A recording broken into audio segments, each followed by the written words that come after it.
Bonjour à tous et bienvenue dans une nouvelle vidéo. Aujourd'hui, on va parler de la crise des sous-marins parce que la rupture de ce contrat du siècle va amener à une réponse diplomatique ou non d'ailleurs de l'État français et on va tenter de voir aujourd'hui quelle pourrait être une réponse diplomatique concevable de la part française. Et d'abord, je vous propose de remonter un petit peu parce qu'en 1970, il y a un accord tenu secret qui éclate au grand jour. La France décide de vendre 100 avions de combat Mirage à la Libye. Et ça marque la fin d'une époque, la fin de l'embargo sur les armes dans la région du Moyen-Orient.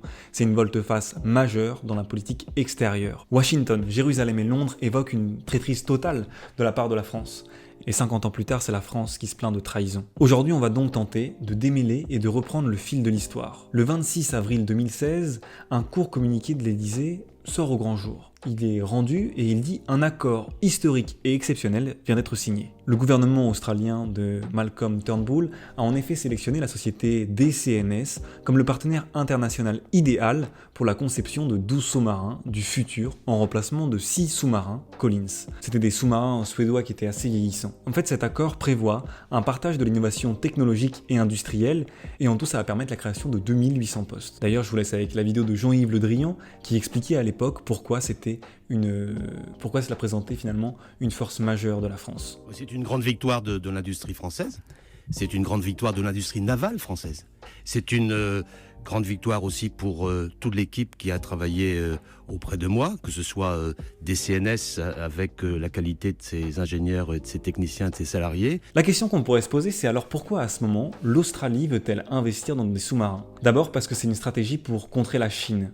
Et en effet, sur le Pacifique, elle est de plus en plus hégémonique, elle est de plus en plus dominatrice. Et donc, forcément, elle effraie cette Chine, l'Australie. Et puis, sur ces dernières années, il y a une crispation des relations politiques entre les deux pays, de ces relations diplomatiques. Et très vite, ce contrat va rencontrer plusieurs problèmes. D'abord, les opposants australiens au gouvernement de Turnbull vont exprimer leur désaccord.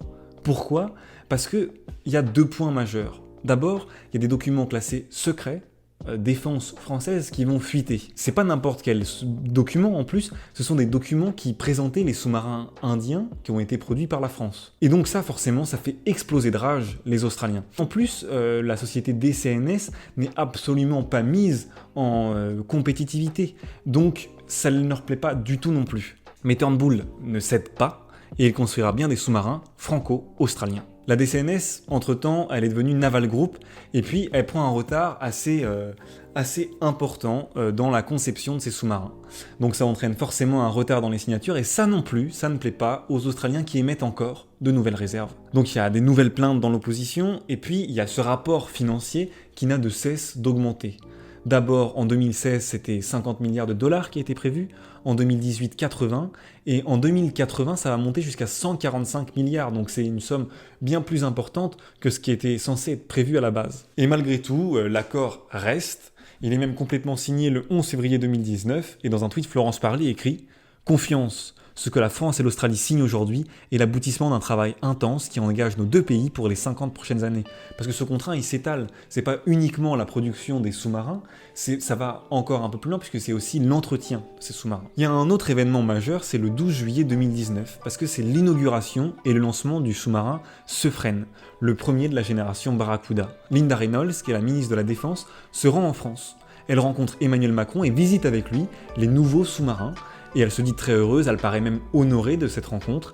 Pourtant, il serait très probable que ce soit elle-même qui soit à l'origine de ce virement de bord et de cette volonté d'alternative. Comme on l'a expliqué, ces sous-marins pour l'Australie, c'est pas n'importe quoi parce qu'en fait, ils sont essentiels. D'abord parce que dans la région du Pacifique, la Chine, jour après jour, prouve son hégémonie. Par exemple, en 2019, elle montre sa puissance, même face à l'ogre militaire américain. Et pour tenter de contrer cette domination, Canberra doit forcément se fournir en matériel militaire, et donc ça aboutit aussi à une surenchère sécuritaire. Puis il y a des tensions entre Pékin et Canberra qui sont cristallisées ces dernières années, on l'a vu notamment sur les réseaux sociaux, donc ça apparaît comme logique finalement que l'Australie approche les États-Unis pour bénéficier aussi de leur défense. Et donc elle approche les États-Unis, elle leur demande pas n'importe quoi, elle leur demande s'ils sont prêts à partager leur technologie nucléaire. Et ce qui est assez fou, c'est que les Américains acceptent. Ils acceptent cette demande des Australiens qui demandaient des sous-marins plus rapides, plus furtifs, avec une endurance illimitée. Les États-Unis accepte. C'est le début de l'opération Ouclès, une opération secrète. Et puis ce qui aurait pu marquer un peu les esprits aussi, c'est que lors du dernier G7, les États-Unis se retrouvent en cornouailles. C'est le retour des États-Unis en Europe, sur le vieux continent, et Boris Johnson reçoit en invité d'honneur Scott Morrison. Ce qui pouvait paraître un peu particulier en fait, c'est sûrement un coup de maître, ça marque sûrement la rencontre entre ces trois chefs d'État. Une rencontre organisée. C'est la rupture du contrat du siècle, le contrat des sous-marins vient de couler. Ce qui est le contrat qui devait rapporter 8 milliards d'euros nets à la France, finalement, tombe à l'eau.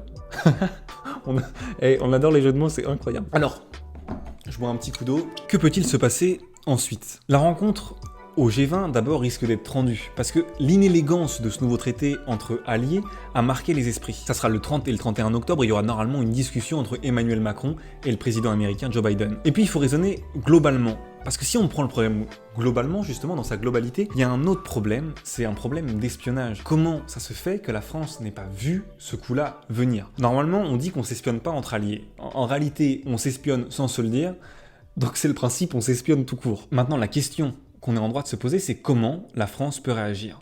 Alors la France, elle a pour l'instant rappelé ses ambassadeurs en France. D'ailleurs, c'est le deuxième degré d'une sanction diplomatique après une simple convocation. Le but, c'est de protester auprès du pays représenté. Ça marque le niveau de colère, ici le niveau d'humiliation, sans pour autant que ça soit une rupture définitive. Plutôt, on dirait que ça serait la redéfinition de stratégie politique. Il y a 4 degrés en tout, avec l'expulsion et la fermeture de l'ambassade. Finalement, c'est uniquement le rappel qui a été fait. Et puis, ce qu'on pourrait se poser comme question, c'est est-ce que la France doit sortir de l'OTAN? D'abord, il faut savoir ce que c'est l'OTAN, parce que tout le monde sait que l'OTAN, c'est l'organisation du traité Atlantique Nord, mais finalement, est-ce que vous savez vraiment à quoi ça sert?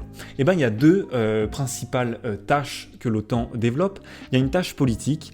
Alors, je vous le lis, c'est sur le site. L'OTAN s'emploie à promouvoir les valeurs démocratiques et permet à ses membres de se consulter et de coopérer sur les questions de défense et de sécurité afin de résoudre les problèmes, d'instaurer la confiance et, à long terme, de prévenir les conflits. Ça, c'est la tâche politique de l'OTAN, mais il y a une deuxième tâche qui est la tâche militaire. L'OTAN est attachée à la résolution pacifique des différends. Si les efforts diplomatiques échouent, elle dispose de la puissance militaire nécessaire pour entreprendre des opérations de gestion de crise. Celles-ci sont menées en application de la clause de défense collective du traité fondateur, article 5 du traité de Washington, ou sous mandat de l'Organisation des Nations Unies.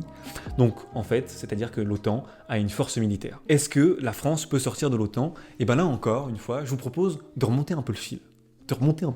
Et bien en 2019, Macron expliquait que l'OTAN était en état de mort cérébrale. Aujourd'hui, il y a un accord politique assez global entre l'extrême gauche, la droite et l'extrême droite, de Jean-Luc Mélenchon en passant par Valérie Pécresse jusqu'à Marine Le Pen, demandent une sortie de l'OTAN. Et en fait, ces politiques pensent qu'il y a une nécessité d'aller vers une autonomie stratégique de la France, et que la France, en plus, n'est pas assez consultée sur les choix décisionnaires des États-Unis, notamment lors du retrait des troupes américaines en Afghanistan, ce qui a rendu la région, comme on a pu le voir, bien plus instable. Mais est-ce que sortir de l'OTAN, c'est vraiment possible? Parce que même si la France sort de l'OTAN, quelle sera la position des pays européens? Bon, on voit bien en Europe, il y a quand même clairement un attachement à la défense américaine dans cet imaginaire. Et est-ce que si la France sort, ça accélérerait une prise de conscience collective qui montrerait que ce comportement décisionnaire des États-Unis fragilise cette alliance? Eh bien, c'est pas sûr finalement. Il y a 2 points essentiels à considérer sur cette sortie de l'OTAN. D'abord, on peut quitter tout simplement l'Alliance Atlantique, et c'est ce que ces politiques demandent, ou alors on peut sortir des organes militaires intégrés, ce qui est un choix diplomatique très très dur déjà et très très fort. Et c'est ce qu'avait fait le général de Gaulle d'ailleurs en 1966, il avait juste quitté les organes militaires intégrés. Maintenant, est-ce que ça risque véritablement d'arriver? Eh bien, quoi que cela renforcerait l'action française, même que ça favoriserait son autonomie et que ça montrerait une réaction plus forte que celle uniquement du rappel des ambassadeurs, c'est quand même très peu probable. Et parce qu'il y a plusieurs raisons pour l'expliquer. Avec l'élection de Joe Biden, c'est le retour des États-Unis en Europe, et donc on a une volonté de conserver des bonnes relations avec ce pays père de la démocratie. Et puis les pays européens sont membres de l'OTAN, donc ça diminue encore un peu ses probabilités de sortir finalement de cette organisation du traité Atlantique Nord. On le ressent, le thème de la prochaine campagne présidentielle risque fortement d'être la puissance de la France. Seulement la 5e puissance mondiale semble vouloir garder des bonnes relations avec ses alliés, avec le retour des États-Unis en Europe. Elle a d'ailleurs renvoyé ses ambassadeurs récemment, il y a quelques jours, dans leur pays affiliés, pour montrer ce retour-là de la diplomatie. Quelle image la France doit-elle renvoyer à l'international ? Ce qui est sûr, c'est qu'avec ces présidentielles et ces prochaines élections politiques, cela risque d'être un sujet vaste et qui sera discuté. J'espère qu'on le suivra ensemble. Je vous dis à très bientôt, j'espère que cette vidéo vous aura plu et vous étiez bien sur le débriefing de Louis et Muriot. À très bientôt. Peace!